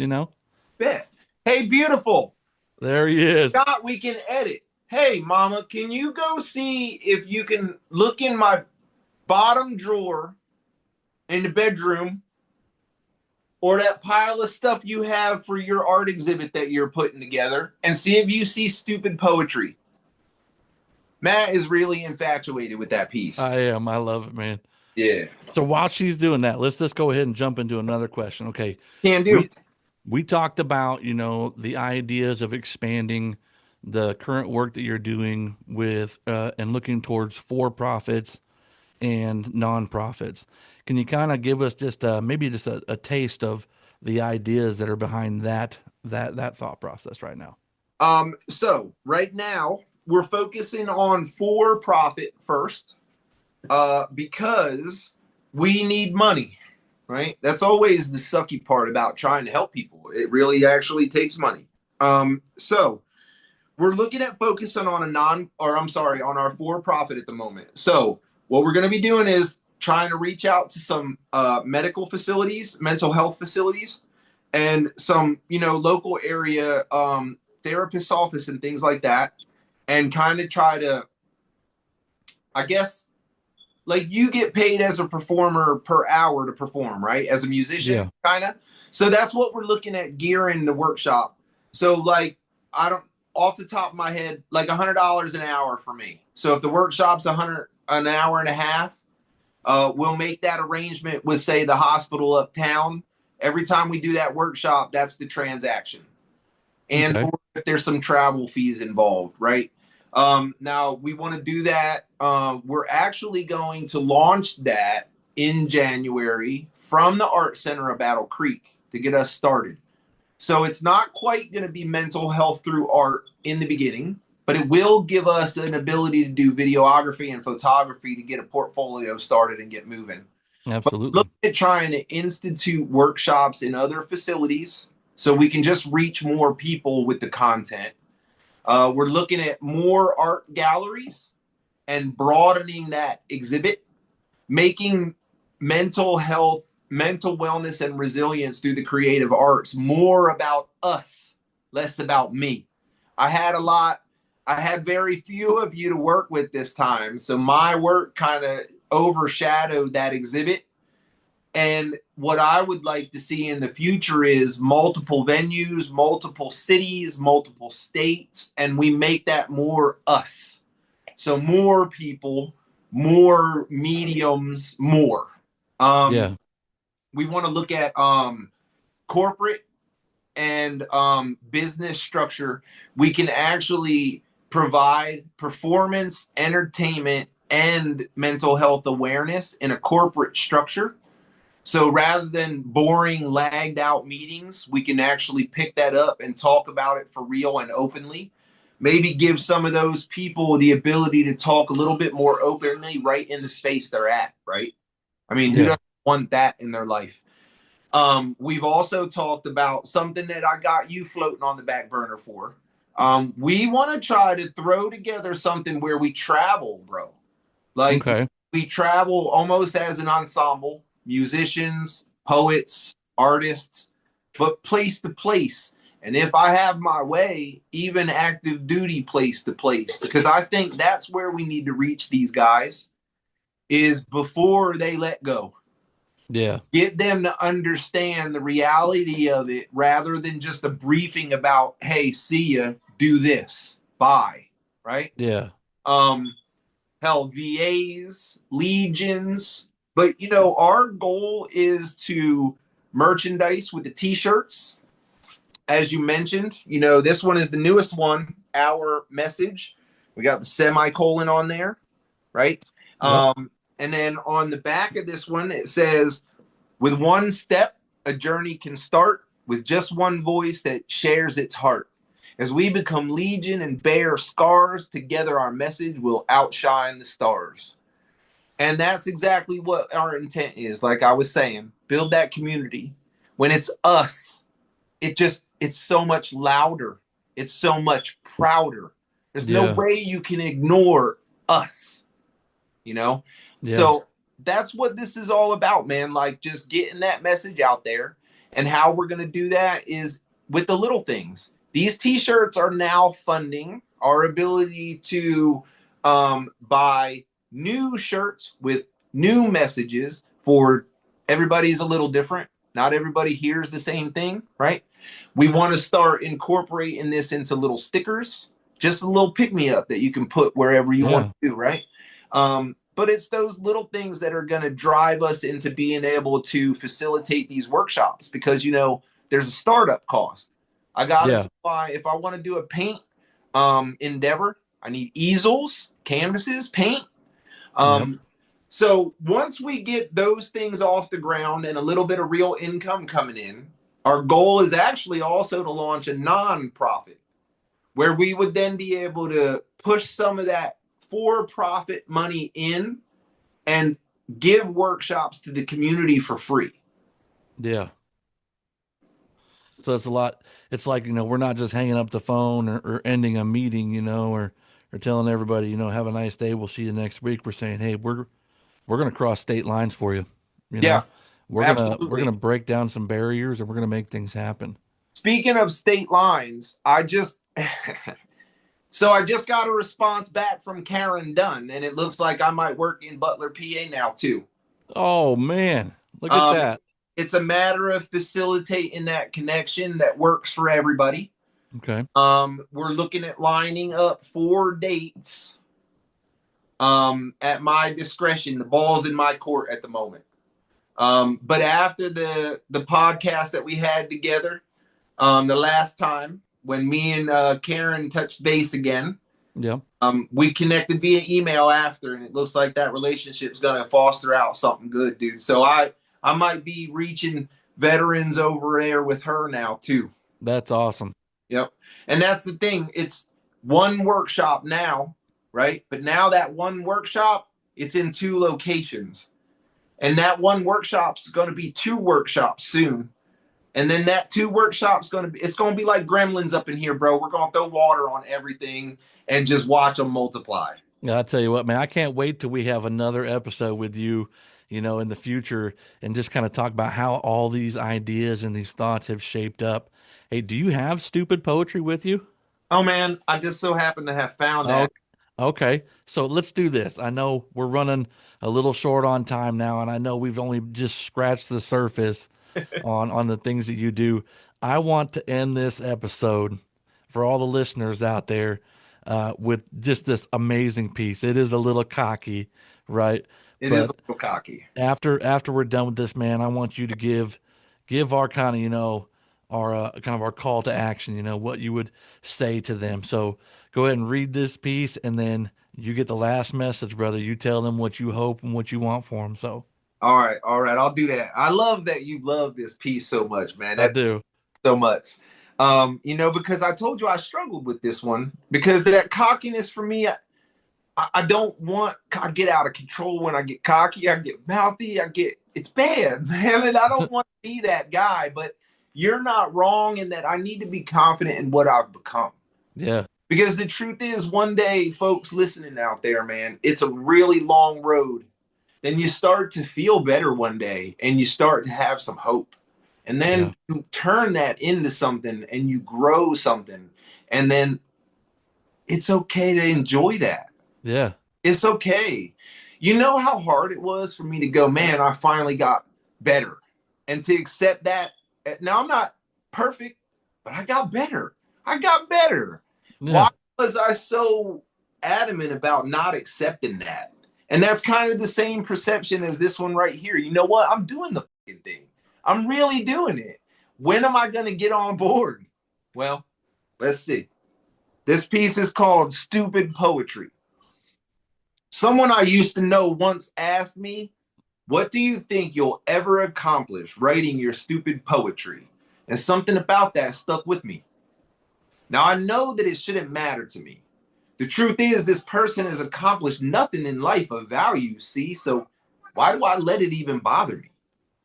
But when your brain is just a little insane, there are so many things to be thought, and nowhere on earth can peace be bought when the what ifs become your addiction because you cannot control your affliction.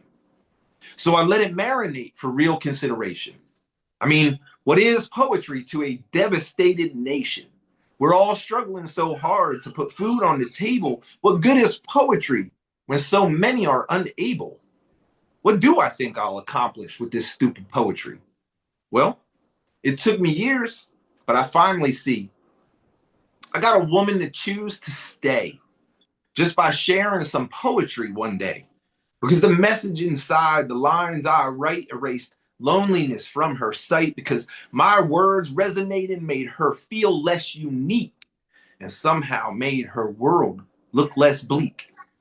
I got a guy out there driving all around, cranking my tunes and sharing the sounds because lyrics that began as poetry opened his eyes and allowed him to see a path to wellness he sought for years. So he listens on repeat while he's out shifting gears.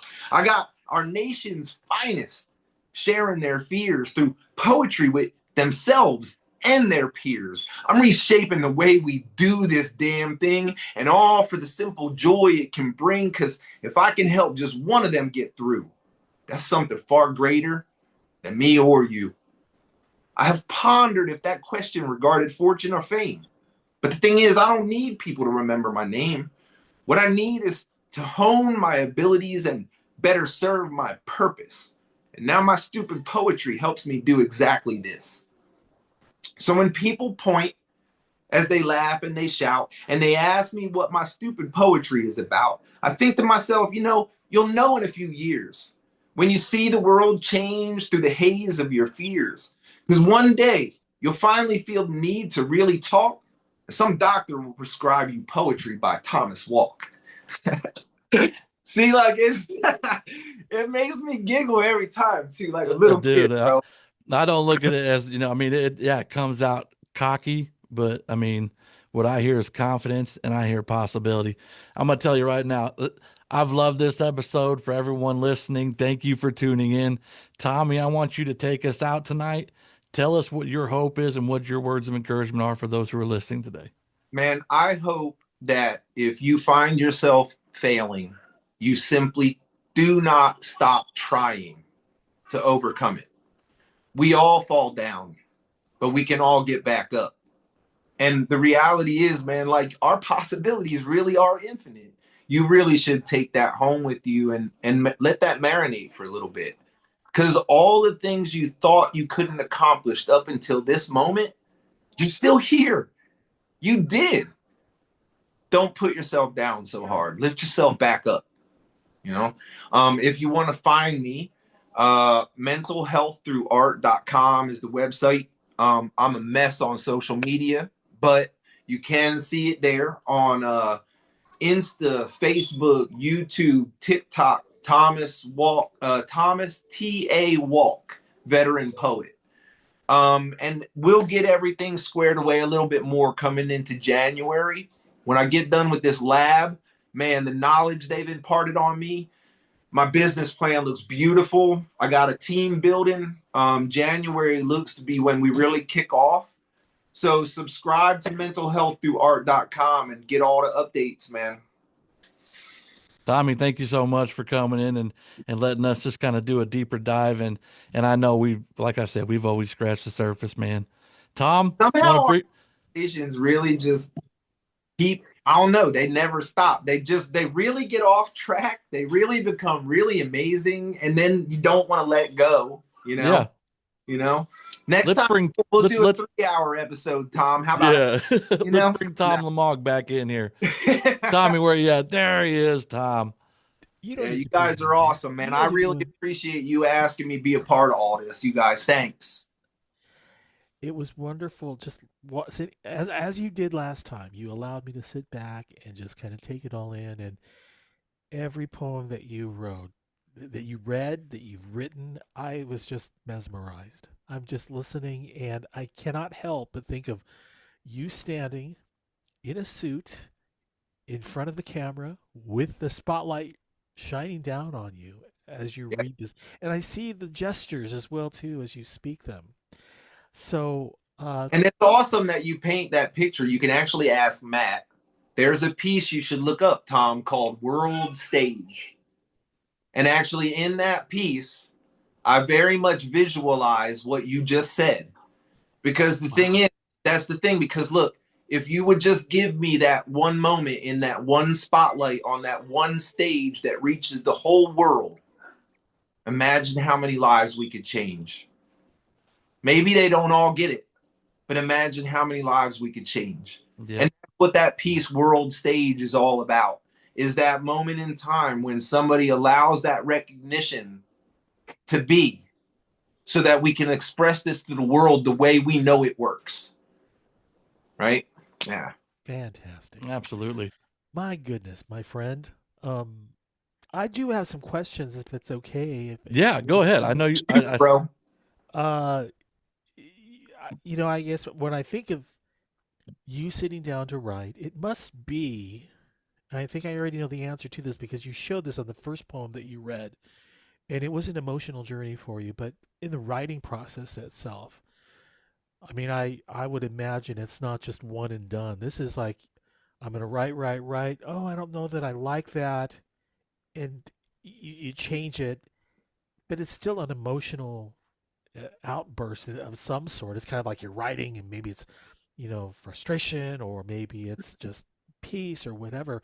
Is that is that an accurate way of describing how you might approach writing? Is it's an emotional So journey through and through?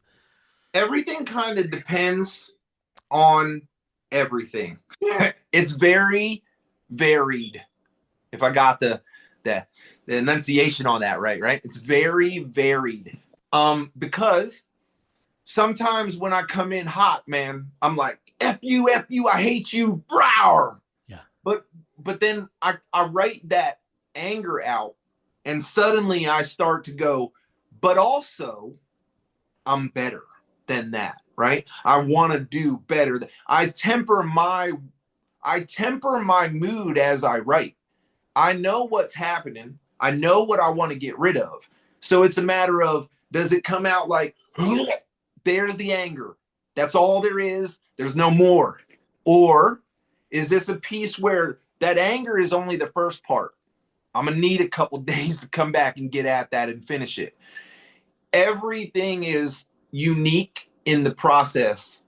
The day Matt asked me about the man in the cage, that conversation we had, I wrote that whole thing and I performed it within about 8 hours of his inspirational note, because there was something that he said that really triggered what he was trying to get at for me in a way that I did that whole thing in such an expressive way, but I went into it like, okay, Matt told me man in a cage, man in a cage, man. So I was like, let me say what Matt meant to say.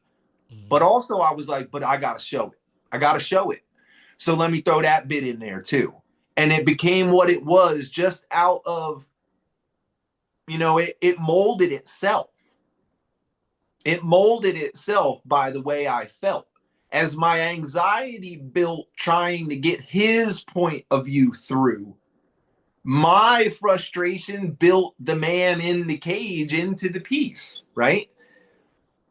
So it became something, and most of my poetry, unless I purposely mean to come back to it, I write like that. I sit down and write, and I don't edit. Now I edit spelling, right? Sometimes I'll add a word here or there, but there's really not an editing process. This is all very raw. Most times what you see is exactly what you got. Yeah, I got to tell you, Tom, when he hit me up and with a video of him performing the man in the cage versus the managed mind, Mm-hmm. when he when he was like, like presenting that man in the cage, you could see, like, I don't want to sound weird, like, oh, he physically changed, you could see that he became the man in the cage Well, with I had the to, poetry. yeah, I had to like put a tap in that anger and let that out for a minute. But the hardest part was train changing back, changing back Yeah. hard. It's a very Dr. Jekyll and Mr. Hyde kind of transition.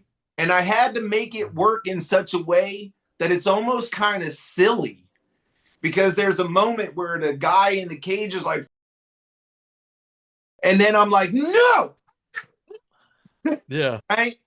But I had to kind of almost snap myself weirdly out of it to stop feeling like that in the moment to be able to perform it. And I performed that live in front of an audience too, bro, after I performed it for you. And I'm telling you, dude, I got back some feedback that I never expected. I mean, people were like, dude, that was a fucking performance. Like, that's what we come for. And I was like, I don't know, because I got to go throw up, man. That was bad.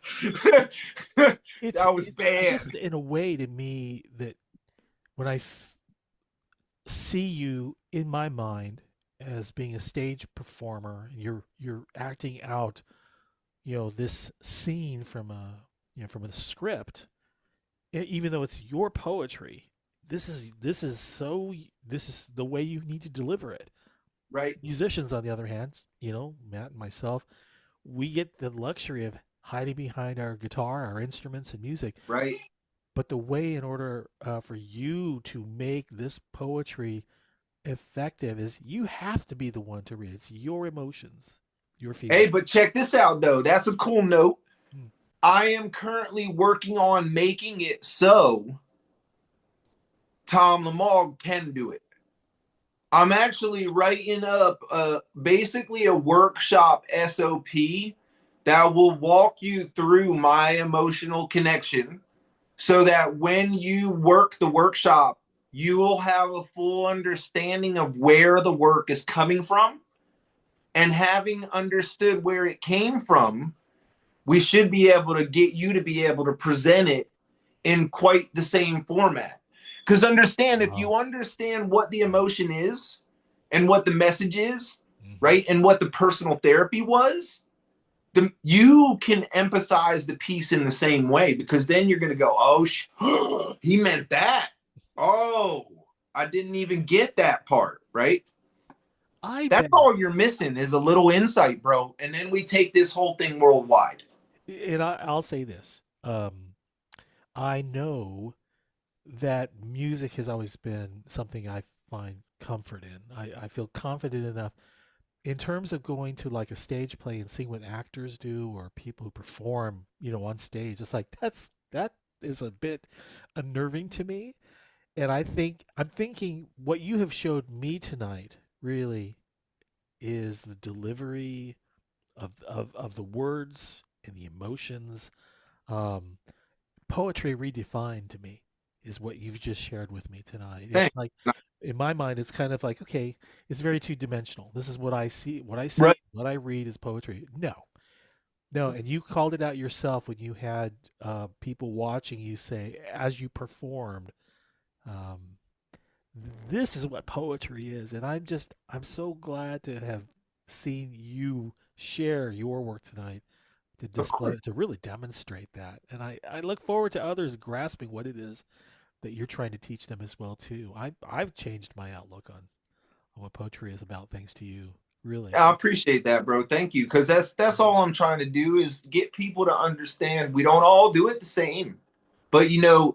there's an inherent desire to share there. And that's the part I think sometimes we overlook. Well, that's not for me. But what if it is though?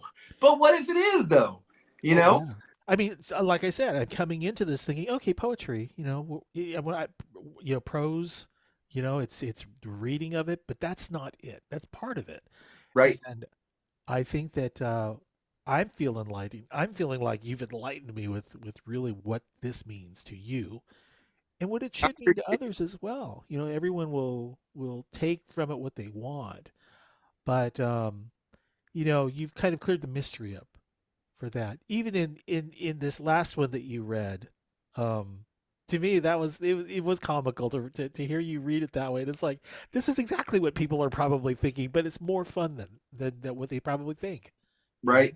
It so is because it's a shout out to myself. Like, some days when I'm struggling to understand what I'm doing, yeah, that's a perfect reminder. There are people here today because I chose to stay. That's amazing. And yeah, you really, if you put it right out there where you can see it, you don't get to miss that sign anymore. And for me, for the cockiness, for the confidence, it was a brilliant reminder that this. All right, folks, that wraps up our episode for tonight. Want to tell everybody who's listening that we're going to take a couple weeks off. We really hope that you have a beautiful Thanksgiving holiday, making memories with your families and enjoying that time together. Coming up in December, we got some more coming right back at you from the roundtable. And we have December 3rd, Jack Blaze, who's a United States Army and Marine Corps vet, who's going to come on and share with us his music and his story.